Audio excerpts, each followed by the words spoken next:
I started to wonder if he's always been there, in all the movies, not just Puss in Boots, but in all the movies. Even if he's behind me on a daily basis when I'm procrastinating life, he waits. He's there. Death in the movie Puss in Boots The Last Wish is not about Puss in Boots, it's about the viewer. There's a moment in Puss in Boots The Last Wish that doesn't feel like a kid's movie moment at all. It's not loud, it's not flashy, it's just a whistle.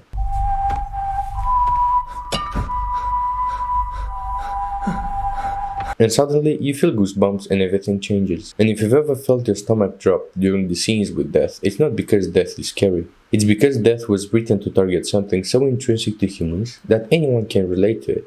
Our avoidance of reality and accountability for time. Death is not the villain in this movie, at least on surface. He's just the truth.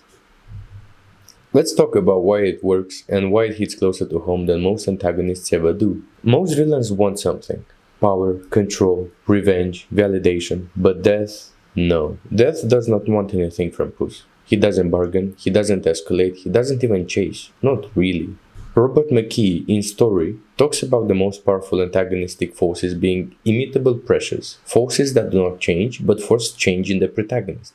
The greatest pressure in Story comes from what cannot be negotiated.